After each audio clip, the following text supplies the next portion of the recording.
Hello, everyone, and welcome to Wild Woman podcast. This is my second conversation, and I'm really excited about the conversation today with the lovely Norah Coyne. Norah Coyne is a healer for many years and has a lovely healing centre based out in Connemara called Connemara Healing Centre, if I'm right, Norah. And I met Norah, I think it must be over a year ago. I remember it was a December 2022, and it was a very cold, icy day that I thought I'll never make this appointment. And I really, in the spirit of Wild Woman, I really felt intuitively called to contact her and reach out to her. I nearly get the shivers now as I say this, and go out to do some healing work. And it really turned out to be very profound.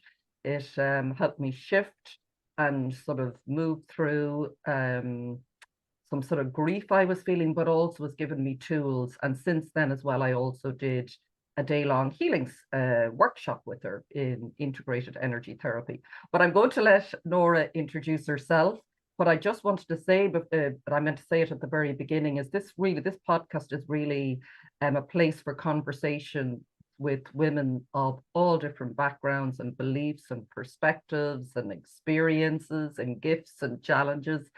And that is the way it should be. We are all uniquely living our own unique wild woman essence and spirit. And I hope these conversations inspire you who are listening or watching to go on that inner journey and to connect with your own essence and spirit and wild woman nature and bring it out into the world in whatever way feels right for you, because to me that is the greatest gift, and this is how we make a contribution to the planet and the shift. And I'll talk to Norah about this, and it's one of the questions, but I just feel it's very important time in the planet right now that there's a sense of the divine feminine rising and a sort of a rebalancing.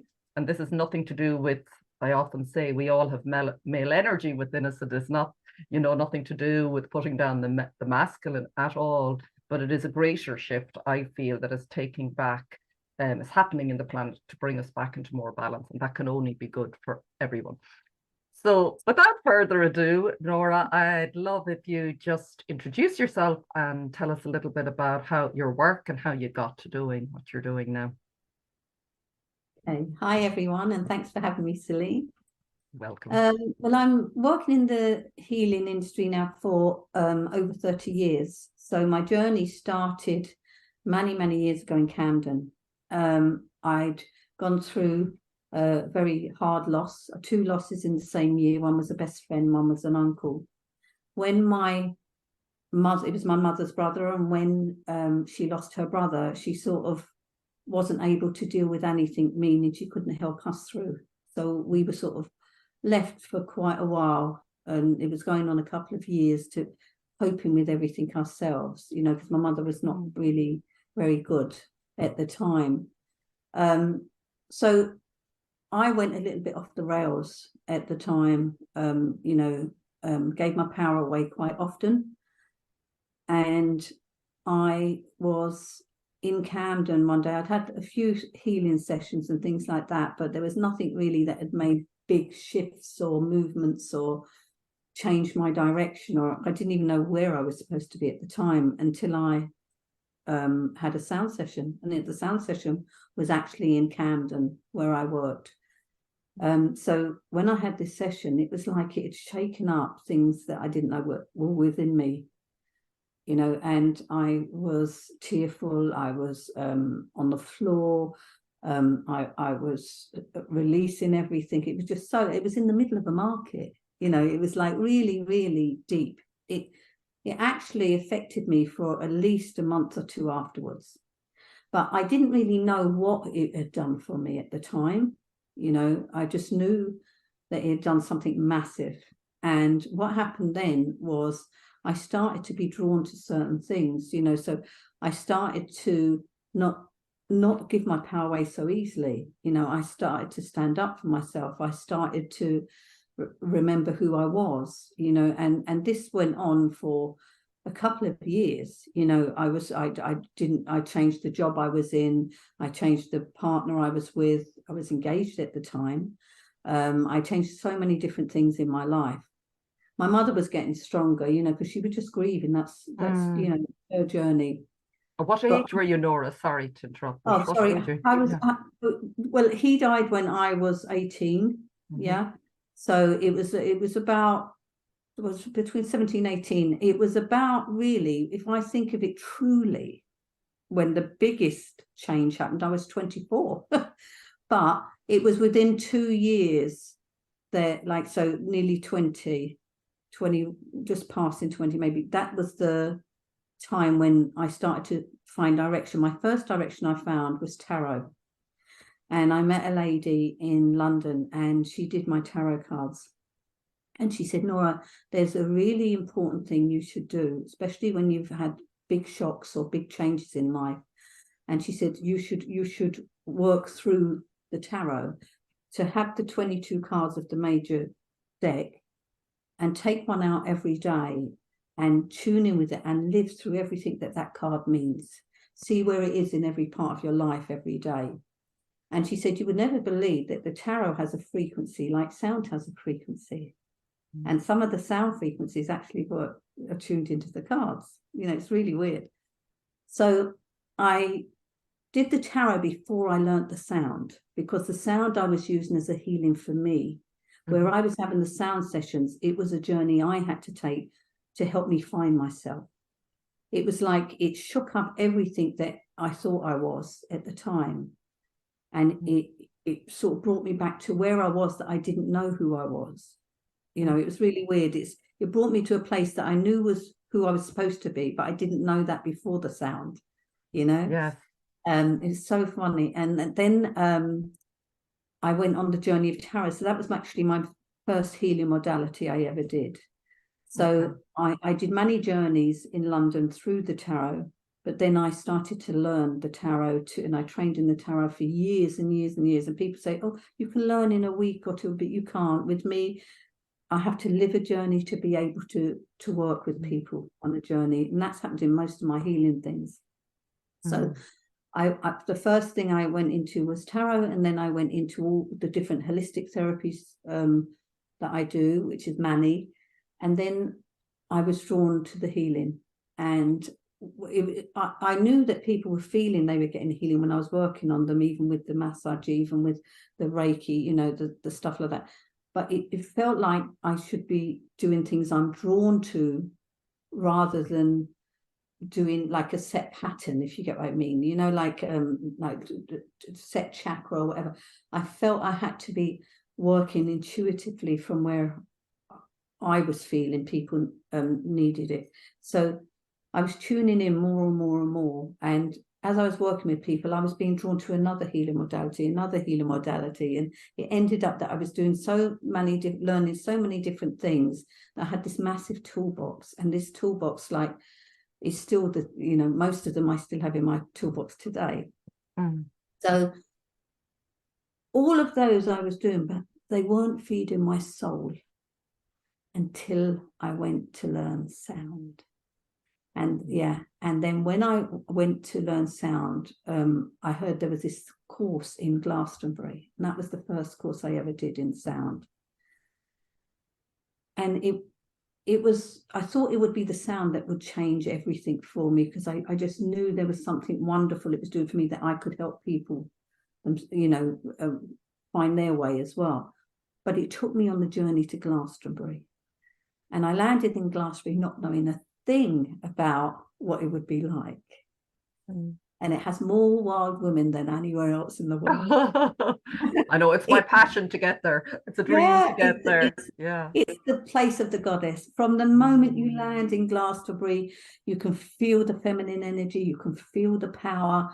You can see women of 70 dressing like really lovely, with proud of who they are, proud of their shape, proud of where they've come from. They don't, it's like they're just going out there, they're dancing with the trees. It's just amazing.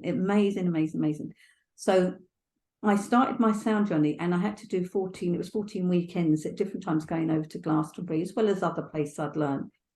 But that was the biggest growth pattern for me, going there, because it was like I found my place. And it wasn't Glastonbury was my place, but Glastonbury helped me find a place that's inside me. You know, it helped me find out who Norah is, or who Norah is supposed to be. And there wasn't a rule. It was really just to live my truth, to be true to who I am, to know that it doesn't matter if somebody else thinks I'm right or wrong. If I feel I'm in the right place at the right time, it's the right place to be. If I feel I want to just be free and walk around the house with nothing on, you know, or something like that, it's fine, you know. And to know that every line on my face, or every line on my body, or every thing that's happened to me is made me the woman I am today. You know, it's taken me to who I was supposed to be. When I was younger, I was born to Connemara parents in Camden, both from predominantly masculine families. So there was 11 brothers on my mum's side, and then 7 in my boys in my dad's side. And it was always the hierarchy with the men. The men were the hierarchy. The mothers of the house always loved the men more. The men would be left the house. The men would be the important people. And this is how they were both brought up on both sides, my mother's side and my father's side. And my mother always used to say to me, because I was the only child that they had by accident. The other 3 they had in a row, and then they were going to stop for a while, and I just popped out. And it was as the feminine does. Yeah, and it was the hottest day of the year, and it was really funny because my dad named me Norah, and it means honor and light, you know, because my mother was sick at the time. And my mum said I was always a lesson to my dad, because he couldn't be as tough or as masculine when I was around. He just used to melt with me. So he was never taught how to love or show feeling or anything like that. And my mother was always taught to be fairly quiet and look after the men. You know, it was a real strong personality that they grew up with around about, even though they came from lovely families, that's how they were brought up.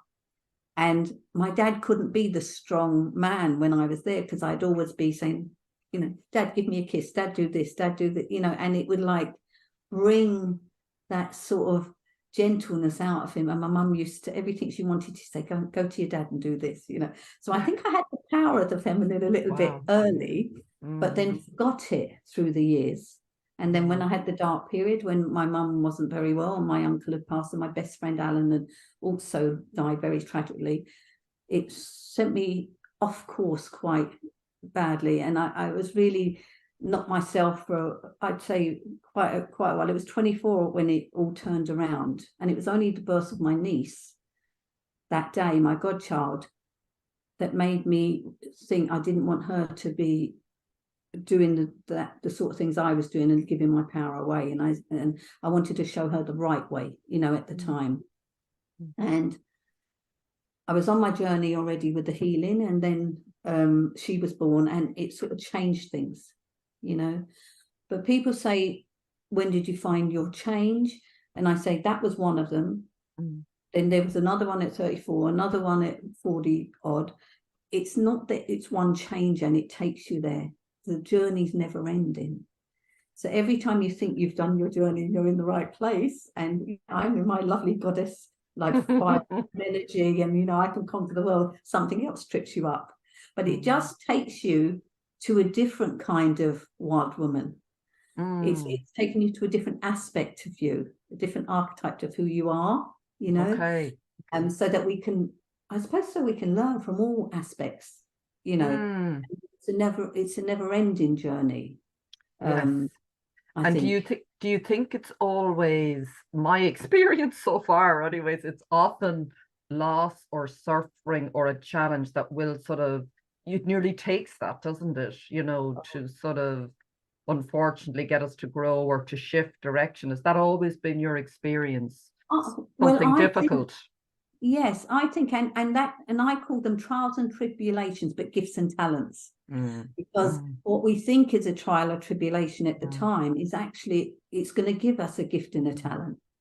I know when I think it was like 6 years ago was a tough one for me as well. Somebody I'd trusted all my life had let me down terribly, you know, and it broke my heart completely. And it was around the time my mother died, and so it was quite a tough one, but that changed my direction again, you know. And it's so weird that I started doing sonic soul retrieval.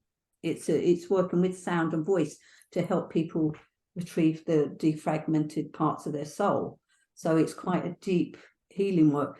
And that took me on that, because I felt lost, because what I believed in and trusted wasn't true, you know, at the time. And I thought, oh my God. And when I went on this journey, then it took me to somewhere else. And it's like, well, you know, you have to learn these things, and you have to learn also that you don't have to belong to somebody or be in a certain family or a certain group to be your wild woman, because the best wild women are the people who can be anywhere, dependent and interdependent. You know, they like being in a group, but they don't have to be in a group. You know, that they can go out and dance under the moon, howl and do whatever they want, and then they can have their lovely groups, like, you know, the drumming circles, like the circles I do, the goddess circles, all that sort of thing. You can be part of all those, be part of a wonderful community. It's always lovely to have a light community, a good community like you, but also to know you don't have to be in a relationship, you don't have to be in a job, you don't have to be anything to be your wild woman, as long as you're authentic and of who you are. I think that's the important thing. Yeah, that's beautiful. And when you talk about, you know, you said each time, you know, you're shifting direction and the different things that happen, they were showing you a different aspect of, say, wild woman. So how would you, if you were sort of to give it some words or aspects so that anyone listening or watching can go, oh yeah, I'm sensing that in me, or maybe it'll wake something up in someone. Because I'm finding that a bit myself. I'm going, oh, what's this I'm feeling now? And then something else happens. And it was a bit disconcerting at the beginning. I thought I was going a little bit mad. I was hearing a lot of sounds and frequencies and noises. And I'll say something funny. Now, my mother won't watch this or hear it. But I said it one day a few years back. I was hearing a lot of sound. And as you can see there, I did a bit of sound healing years ago, but it feels sound is becoming, it sounds like it's one of the important tools. It's one of the first things you mentioned. And I started to hear a lot of noises, and I really thought I was going crazy. And I said it to my mother. I said, are you hearing these sounds in the house? And she said, no, but I think you should see a doctor, Celine, but not a medical doctor. So I said, okay, don't share. Certain things are meant to be kept. So yeah, how would you, because it would have been really helpful for me to know, I was going like, what's happening to me? So how, maybe just to share with people, you've gone through so much, what sort of different maybe experience can you expect maybe to have, even though I know they're unique to everyone, but well, you know, I remember when I did my big sound, my gong training, we had to do at the time 10 45-minute sound baths together. And they were like, yeah, because it was a 10-day course, and they said, if you do 10 45-minute sound baths together, you can heal anything. You know, it's that sort of thing, because it shakes you up and it just blows everything out. And I thought, oh, right, that would be great. I really love that. I'll be all cleared. I'll be wonderful. Well, I was like, I'd had a nervous breakdown afterwards. You know, it took me months to recover. So everybody is different. Yeah. There's rage involved. You know, there's sadness, there's tears, there's neediness, not neediness, you know, not wanting to let go of something because you think, if I lose that, you know, but it's always like, think of the goddesskali, the way she sets everything on fire to burn it all away, to reignite you, you know. So usually when these things come to test us, it's because something's past its sell-by date. Yeah, so it's as if you're still working with something that you've evolved from. You know, you're still working in like third or fourth dimension when you're in fifth dimension energy, that sort of thing. So what it does is it tries to break the hold you have on it. You know, so when you're working with it, it might be that you're doing the same thing, but it's not serving you the way it used to. It doesn't feel as good as it used to. It doesn't feel right, and something will come in and upset it. And when you start to let go of what you think is normal, because we all think there's a certain place where normal, it feels like, oh my God, if I let it go, I'm going to lose everything. You know, that sort of thing. You can have these kind of things as well, but when it goes, it's such a relief. Because then your fire and your energy starts to come up, because you've burnt away what you don't want, or you've got rid of all, it's flowed away in the sea or wherever it wants to. You've let go of what is holding you back, really. You know. So I always think that when something comes in and I start panicking about it, if there's anything I'm fearful of or anything I'm panicking about, I'm thinking, is that something that needs to go? Is that something that belongs to someone else, not me anymore? Is that still my energy? You know, and I try to tune in and see. And it'll usually be something that keeps repeating, something that keeps blocking me, or something that, like where you were hearing the sounds all the time, I might keep falling into the same mistake all the time until it's time to let go of it. If it's something good, it'd be something that I'm dreaming about. I usually get things in dreams, so it might be something I'm dreaming about, or I'll keep seeing, or I might just sense something's going on. I have a really weird thing where I feel like this is happening to my hair, and what it is usually there's something I'm supposed to be noticing when that happens to me. So where you've got the sound, it's like this. It feels, my hair's not moving, it just feels like something's pulling on my hair, and it's usually, what is it I'm supposed to be sensing about what's going on now? And I usually know that's a trigger for me. It's really weird. Certain things affect certain people, you know, in different ways, and every one of us is on a different journey. So even though some things are common, a lot of things are uncommon. That's what makes us so unique and perfect. Yes, yeah, and I think that's lovely to hear, because yeah, it can be scary at times, can't it? I think what we feel is trauma, you know, at the time. What a lot of us do, and I'm as guilty as everybody else, a lot of us do sometimes is we avoid it, or we just hope it's going to go away or whatever. But we need, the trauma is there for a reason. It's there for growth, you know, and it's there for it's there to be with. We have to be with it. We have to sit with it. We have to work with it. And it's easy to say it on the outside, but when you're going through the trauma, of course, you sometimes can't see a way out. But after a certain amount of time of trying to avoid it or trying to run away from it, we do sit with it. And women are a lot more powerful, and you know, men have a lot of female energy too. When we're working with divine feminine, we are strong enough, because the universe will only ever give us what we can cope with. You know, alone, even when you see these tragedies, people have some terrible. I mean, you know, what you went through was a tragedy. Look where it's brought you as well. But some people, I mean, they have tragedies that they think they're never going to get over as well. And they can either stay with it or avoid it or work with it. And it's all part of the growth. I know it sounds hard, but if you're in it, there is a way out. There is not a way out to get better, but there's a way out to process that journey. It's a process. That's what I would say more. It's a process. Things are sent from the universe for us to process. And everybody has stories in their life. They are a story, you know, so they should share their stories. They should tell their stories, you know. So when something's happening that's bad or deep or dark, they should discuss it. They should talk about it. In order to process it as well, you know, that way. Because part of being the wild woman is not just telling your story, it's listening and being with others in story as well, you know, that way. Yeah.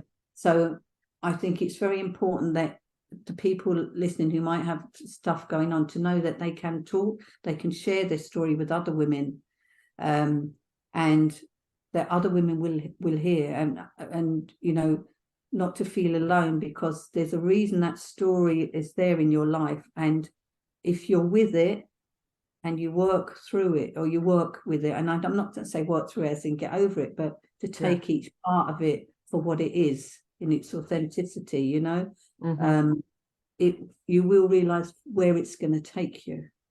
Because don't try and judge the outcome. Be open to the outcome of where the story's going to tell you, take you, or what it's going to tell you, and you will find your way through. And I love that about story, and that I felt that very strongly coming up in me recently, this desire to be part of like a women's circle. You could be doing something in Galway that I do back here, because, like, you know, I do the moon circles and work with the goddess, and female empowerment circles, you know. So I'm not saying come to me, because there are many around, you know. To sit in a circle of women, you know, to find your tribe, or to sit with your tribe if you can find one near you, or even to do one online. Some people, when they're in a story, also they find it hard to share it all. So just to share little bits, the bits that you want to share, because to take it a little step at a time as well. With some people, a lot of people won't go into a group and just tell their whole story, you know, that way. But to just maybe tell part of your story, or tell the part you feel you're willing to share at the moment, that will be a step forward for you, you know. To not push yourself to do too much, but just to see how much you can move bit by bit. The reason I started the Moon circles is because I found a really wonderful shamanic lady up in I don't know if she's Wicklow or Dublin, but Karen Ward. It was through COVID, and I was doing the normal circles online, and she was teaching me about feminine empowerment, and she was doing a different circle for every month, and each month would be a different theme. So one would be about creating things from the chalice of your womb. Other ones would be letting things into the fire. You know, there'd be a different one every week. And each time they'd have this thing called a talking woman. I forgot to mention it earlier. That's why I'm saying. So it's like a little statue or whatever you have, like something like this. And you say whatever you want to say, and then you pass it to someone else.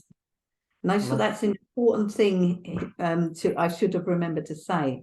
So whatever it could be a row, you know, and you say, for the people who want to share, if they don't want to share everything, say there's one thing that's bothering them, they'd love to just get to go forward with. They just want to say a few words about it. They could like hold the talking woman, or a stick, or that's what we call it, the talking woman, and just say, well, you know, I've had a really shitty day because this has happened, this happened, this happened. I don't know how to get through it. And then pass it on to someone else. And then they will tell their bits, their story, their story, their story, their story. You don't have to tell everything to be able to move forward. Just to take moment by moment, step by step, and just to not try and control how it should open, because whatever happens when we're grieving, or when we're in shock, or when something bad happens, we automatically go into our head. That's very masculine, and for a wild woman, it's to remember that our intuition is much stronger than our head. Our heart is much stronger than our head. So to try and not control the outcome of a situation, but just to sit and feel. So to sit and feel whatever the situation might be, and visualize how different kinds of endings. If this happened, how would that be? If this happened, how would that be? Try and visualize things within, and then just to move a little bit from heart or intuition each day. And some days you'll be on the floor, some days you won't be able to, some days you will, until you get to the place where you are strong enough to come up again, you know. But your wild woman's within you. She's always there, you know. And as I said before, when we work with the goddess Kali, it's like we things come. so that they can be destroyed. And anything that's destroyed is something we don't need, you know. Yes. So when a situation comes into our life and we're like, how are we going to get through it? The bits that we never get back again are the bits we didn't need. Okay. You know, they're the bits that, because the new stuff is the stuff that there wasn't space for it to come in. Yeah. But now so we have to let, so it sense that, if you're saying that we need to be sort of burning. Someone else I heard talking about that, burning away all that you're not. So 100%. And Kali is a fantastic fiery goddess to work with. Is she? Okay. Oh my God. Oh my God. You talk a little bit about goddesskali. I don't know, that just sounds very very intrigued. I've heard of her. Here, she's here. She's usually in this lot. So I'll give you the two goddesses. Two goddesses or two fiery women. We give you Mary Magdalene. Beautiful. Yes, I've been called to her recently. Yeah, beautiful. Me too. And then there's Kali, the fire. Now that's power. Tiger is your male energy, and see how she's riding the male energy. Yeah, she's in control of the male energy, but she's not forcing it. She's riding with it, alongside it. So she's or destroy. They call her the destroyer. Or the fire goddess. So she destroys anything that is not negative, but anything that is like possessions, things that we're holding on to that we don't need, things that are just blocking our way. You know, like it could be you're worried, oh my God, we can't sell that house because I can't find another house I like. You know, where financial things are in, or where you're thinking too much in your head about something, or I can't do this because of this. You know, whereas Kali, she'll destroy all the can'ts. Very good. Yeah, so destroy the things that you think are blocks in your way. Yeah, so show you that you can, and you will. You can do whatever you need to do. Yeah. Lovely. So she always works with fire. If you need to bring energy up in your body, she works with the sacral, so the conception vessel and the creator. So she has to destroy things in order to let things create. So it's all about the sexual energy as well, female energy in the womb area. I'm trying to think what else. I'm just going to do a quick talk. And the other bit I was going to say to you is, it's like to ignite the flame. What happens if we have a shock? So say you have a divorce, say you have a loss of a child, say you have, like, you know, breast cancer. You know, we go through every stage of feeling in those kind of situations. Yeah. So a lot of the time it will bring shock to the female side, you know, the feminine. So like when you lose a baby, sometimes we close off here in this area, because we sort of have energetic blocks and things like that. Now if anything's going on here, you know, same sort of thing, we can have energetic blocks. The Kali is about building up your fire again, so really bringing it up to your energy. So your one of her yoga poses is like this, you know. Like, you know, and it's like really lifting up the energy until you can burn anything you need to. Yeah. Is that like the Kundalini energy? Would you call it stuff like But she goes way back, you know, in myth. But I mean, in Kundalini, they always work with Kali energy. Yeah. But she is amazing. She's frightening to look at. When you look at some of her pictures are beautiful. Other one, she's like a crazy face. But I've got hundreds of her pictures. I love her. So when you see her, it's not a bad face. It's just that's where she's burning the energy. That's where she's destroying what was in your way. Not what's in your way, but what's making you feel that you're not good enough, or making you feel that you can't get off the floor. You know, that sort of thing. You just sort of, she's like, she shake you up, and nothing will get in your way when you have your energy like that. You know, be like, I can do anything. that's how I feel with Kali anyway. Yeah. And is it an important part? I was just last week actually, by sort of accident, I ended up in Ishnock, and I had never really been out in nature in sacred sites. But again, that's another aspect that I've been feeling called to in the last couple of years. And I was in the Hill of Tara last year, and I had huge experience. I felt like I went through some sort of energetic portal, and again with Ishnock, since then I've been nearly hearing this thrumming like sound coming up through the earth since then. So is it important, would you say, I mean, you're out in beautiful Connemara, for people, like, is that a really useful way, if you're saying summoning the goddess Kali, or burning away, is it a good way, is nature and being out on the land a sort of an important way to do that, or to work with your wild woman? Is this an essential part of it? Yeah, and also, and even being barefoot, Yeah. even if you're in a town, be barefoot in the garden. Light a little fire, even if you can't do a big fire outside. Get a little cast iron bowl and light a little fire for yourself. To burn up what you need to burn up. To dance, to dance in the moonlight. To work with the elements. So water is all about flow. So the sea, rivers, lakes. It's all about flow. Yeah. Fire then is creating, but also transformation, things like that. When you need something strong, I love Barna Woods. Barna Woods? Yes, I do. Lovely. Yeah. Every time I need support, if I'm not going somewhere far away, I'll put my back on a tree in Barna Woods and just sit down for half an hour.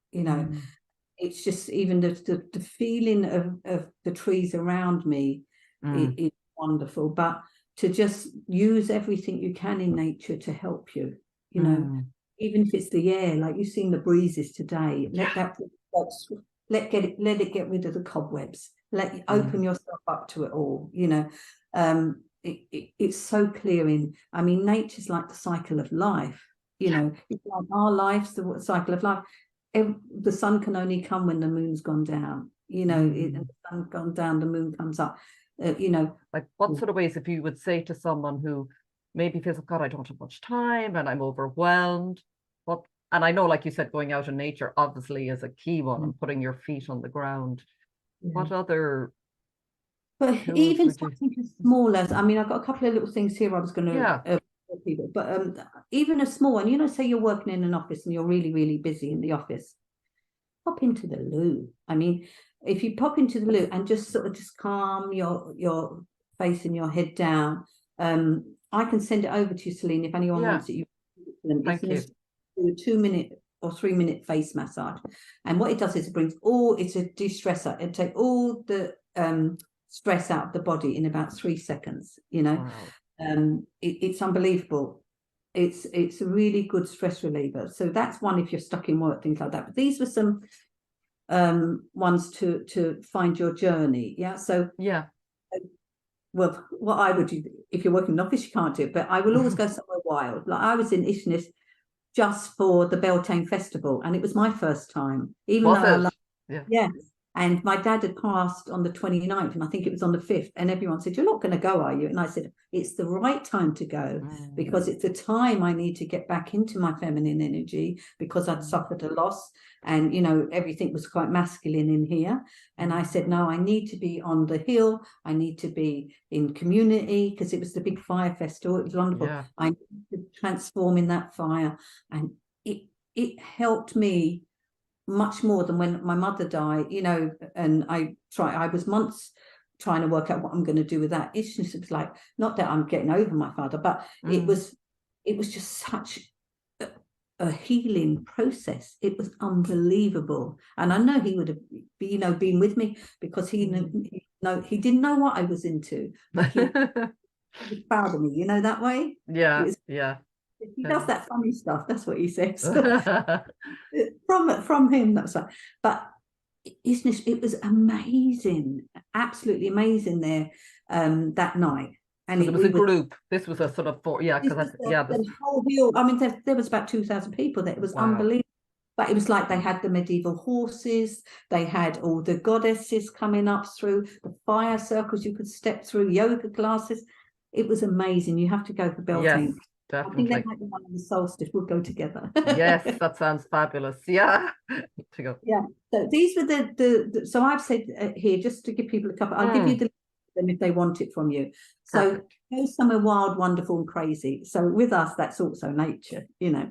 So, you know, just to go somewhere where you can just be you. You might never not know anybody there, but just go and just let go. You know, just go somewhere where you can just be free. Yeah.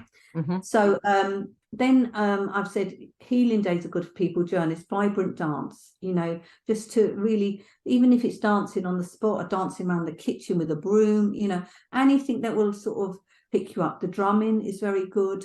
Kirtan, you know, kirtan and mantras. Yes. Very good. They Are lift they? it.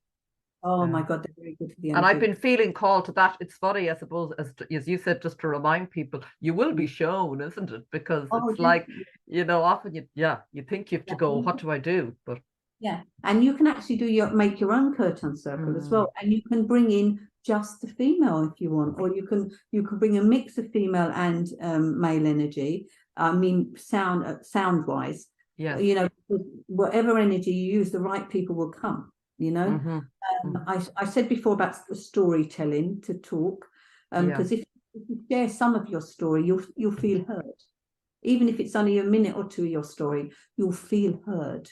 And isn't that a big part, Norah, of the heat? That's one thing I don't think I don't, sorry to interrupt you, but it's lovely to hear, because I don't think we talk about that enough, that, you know, maybe we can sit in our own in a room and feel something, but to actually be heard seems to be just such a powerful part of the healing process, is it? Yeah, in a group. Yeah, and even just to sit, you know, if you have someone that would just sit and listen and not interrupt and not, you know, just ask them to listen to you for 5 minutes even, you know, if it's a friend or whatever. But usually it's better to be in a community where you can just say the little bit you want to say, you'll feel the relief, and then someone else will say something. And each time, as time goes on, you'll say more, you'll let out more, you'll release more. It's because it's more the holding back that chokes us, isn't it? It's you know, what we don't say is what delays the healing. Yes. You know, and this is a shamanic thing that I learned long ago. If you want to say something, like it could be you're angry with the doctor, you're angry with your ex-husband, you're angry with that person who let me down, that you imagine they're in front of you, smiling at the kitchen table. You make 2 cups of tea or coffee, one for them, one for you. You put a biscuit in front of each of you. You sit and eat your biscuit and drink your tea and tell them exactly what you want to say, exactly what you feel. They're not in front of you. You're just imagining them there. And then once you finish your tea and you've eaten your biscuit, it could be a sandwich if you want a sandwich, you pick up theirs and you go out in the garden, you crumble their biscuit all over the garden and you pour their tea into the garden and you leave the universe to deal with the rest. It's lovely, isn't it? That's lovely. Yeah. I thought you were going to say to go and eat their biscuit as well. So no, don't think. Yeah, maybe not. It's like releasing what you need to, saying what you need to, and sometimes it's hard to say it to the person, but you still need to get it out. You need to, because you want to be free, and you can say anything when you think that person's in front of you. You know, you do it with love and light. You know, you bless it with love and light afterwards. But usually you can say without being interrupted by them, or you can say without having to feel intimidated by them, or you know, whatever. You can just say your piece. Right, I've right now I've said what I feel. It's done. You know, and so just to I've said like the healing days. Then I said encouraging people to find their authentic voice. So try to say what you feel rather than what you think, because a lot of the time when we're stuck in situations, we say what we think people want us to say, but inside we're not being authentic to ourselves, because we think they'll laugh at us or they'll put us down if we say the actual thing we feel. So that would be good so you can say that when they're not there, or you can actually say the authentic thing, because it's much healthier for you. And that's empowering you as a woman, you know, not to say it with trying to hurt someone, but just to say the powerful part of it, you know, just to say, well, this is exactly how I feel, you know, whatever. Or I am angry I've got cancer, or I am angry that you know, I've lost that job, or yes, I am furious. And you know, even if other people think, oh, she's overreacting or they're overreacting, it doesn't matter. You've said your authentic piece. Once you've said it, you're standing in your power. You're empowered. You know? And people that's what I get a sense of, is that I would have struggled with that. I think I still do, but less so. But when you're speaking very, like you said, authentically and truthfully, there's something in that you're saying. You're not trying to, when you're in the thinking mode, or the sort of, oh, I'll say this and then they'll say this or whatever. It's just this, there is that power. I've noticed that myself, because you're bringing it back to yourself, and you're sort of honoring. There's something that someone, I think other people recognize. I recognize when people are speaking like that to me. I don't feel a confrontation or anything. I just feel they're sharing from their heart. And it's actually not as difficult, really, when we get used to to doing and it. And being authentic isn't confrontational. You know, being authentic is saying what you need to say. You know, it's when we do it as a reaction to someone, that's when it's not authentic. But when we feel it and we say it, how we feel it, people usually respond well, you know. That's a very important, actually, a point, I think, rather than the reacting to, which it's very easy, isn't it? Very easy to get into. If you're not authentic, you will react in other ways. So to just trust you, to keep remembering your intuition is a sacred thing. So to trust it, it's very important.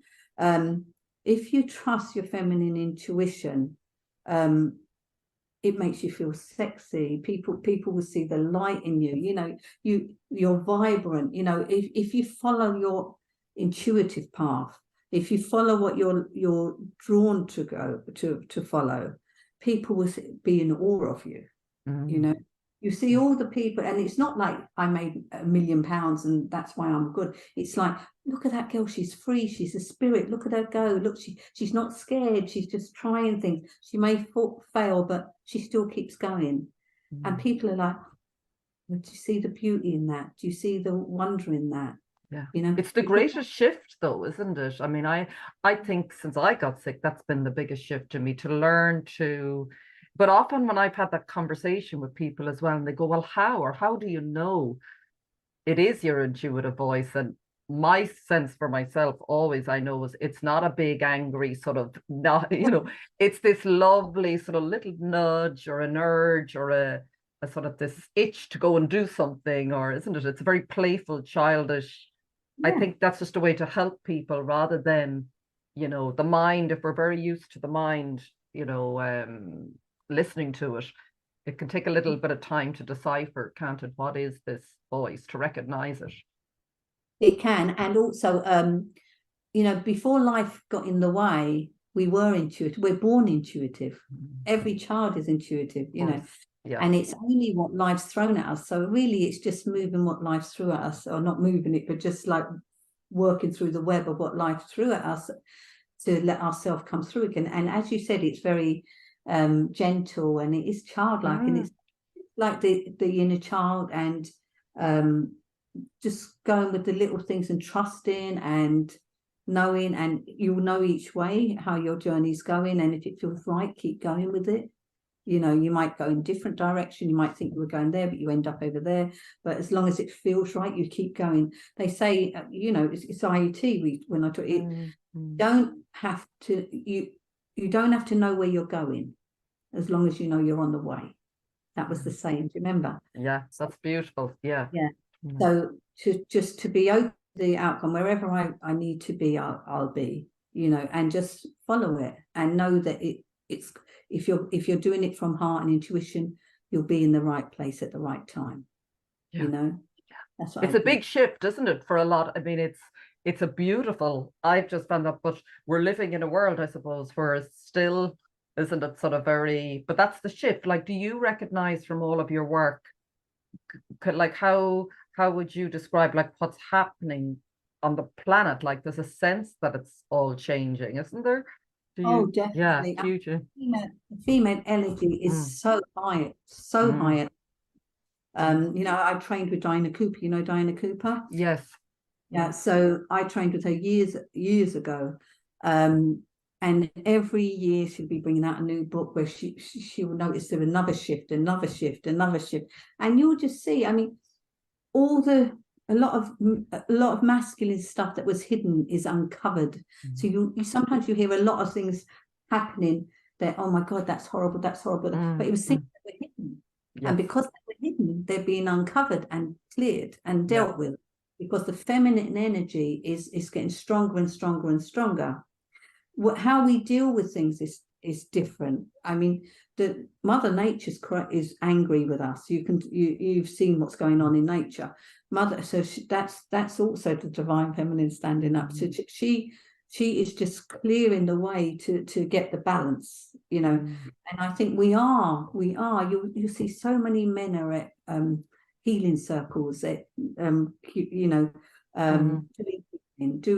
doing stuff in group settings, because the men are balancing their female and their male energy as well. Because when you look at the divine or God or whatever you want to call it, when you say godlike, it's not godlike as in God is a man. It's like when you get the balance of the two, that's the Christ energy.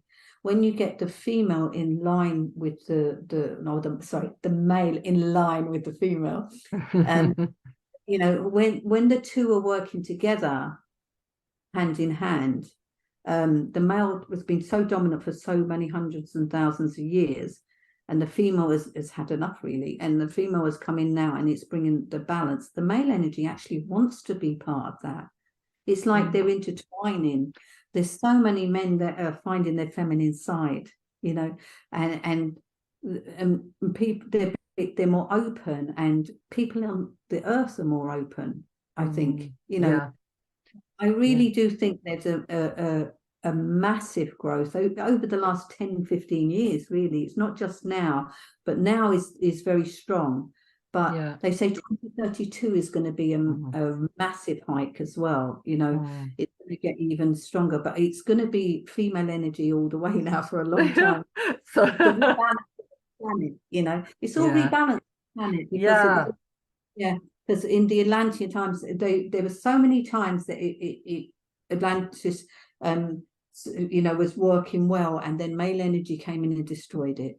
And it was always male energy that were, because they were working hand in hand. Animals were as important as humans, children were as important as adults, women were as important as men. It was all wonderful energy, but the male hierarchy, like in the church, they kept coming in and changing things, but their time is gone now.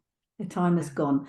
And now it's the time for the females to rise and to rebalance that planet, and to make everything work the way it should. And Mother Nature's kicking us up the backside, letting us know that as well. That is for sure, isn't it? But it's lovely to hear, Norah, because there's a lot of fear as well, and I feel that as well, that it is coming back into balance, and I don't have any fear around it. I mean, yes, there are things and you're going, oh my God, but for anyone listening or watching, it's just to know that this has to sort of happen for us to come back into balance. So there is no other way, but at least by knowing that and sort of tuning into your own, it seems to be, my sense is, it's the only way I know how to deal with life now, is to go in and listen to that intuitive voice, to get out in nature, to really do everything I can to really sort of align or anchor in that energy, and then we can come through anything. But